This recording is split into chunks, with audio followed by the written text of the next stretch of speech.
On va vous parler maintenant d'une histoire incroyable, l'incroyable histoire de la fausse ambassade américaine au Ghana. Esdras Dikoumana, journaliste au service Afrique d'RFI, me rejoint à l'instant. Bonjour Esdras. Bonjour. Évidemment, quand on a donné cette information sur l'antenne d'RFI, ça a suscité immédiatement des questions, et il y a de quoi se poser des questions. On a du mal à comprendre, Esdras Dikoumana, comment la véritable ambassade des États-Unis au Ghana ne se soit aperçue de rien pendant toutes ces années. Pendant 10 ans, donc, des Ghanéens ont pu entrer aux États-Unis grâce au visa délivré par cette fausse ambassade. Comment est-ce possible? Tout simplement parce qu'ils ont bénéficié de vrais authentiques visas, vraiment de vrais visas américains, comme l'explique d'ailleurs le département d'État des États-Unis qui a révélé toute cette histoire.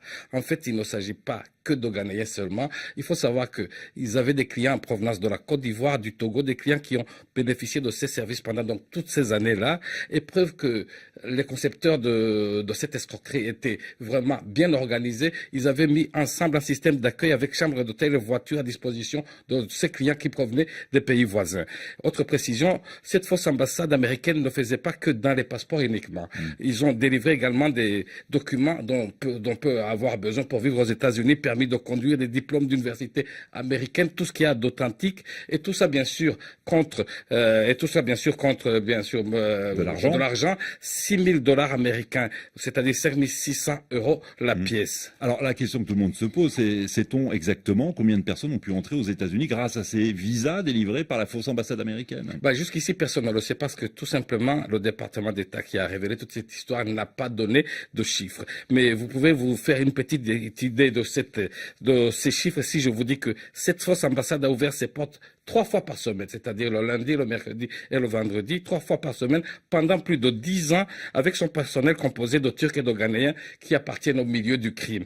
Et donc, oui, parce que ce qu'il faut dire, tout ça a été géré, cette fausse ambassade a été gérée par le réseau criminel, par une mafia de Turcs et de Ghanéens, avec des avocats qui étaient d'ailleurs spécialisés sur les questions d'immigration pour pouvoir délivrer des visas. Oui. Ah oui, et pas seulement que ça, parce que le département de l'État annonce également qu'ils ont bénéficié de complicité au sein de fonctionnaires américains, de l'immigration américaine. Donc c'est ce qui peut expliquer pourquoi leurs clients avaient de vrais visas qui leur ont permis de voyager aux États-Unis sans aucun problème. Alors comment cette ambassade a-t-elle pu fonctionner au nez et à la barbe des autorités américaines pendant 10 ans? D'autant que cette fausse ambassade avait pignon sur rue. Il y avait même le drapeau américain sur la façade, Esdras. Oui, c'est vraiment ça qui est le plus étonnant. C'est, comme vous le dites, c'est inimaginable, incroyable. On peut multiplier les qualificatifs sans comprendre, parce que je pense que même les Américains n'ont pas encore compris jusqu'ici. Sachez, comme vous le dites, qu'il y a une belle et immense ambassade américaine, bien officielle, celle-là, qui se trouve dans un des quartiers les plus chics d'Accra.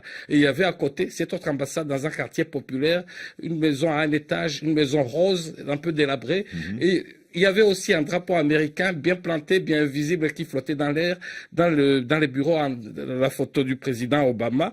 Et donc tout ça a fonctionné sans anicroche pendant plus de 10 ans.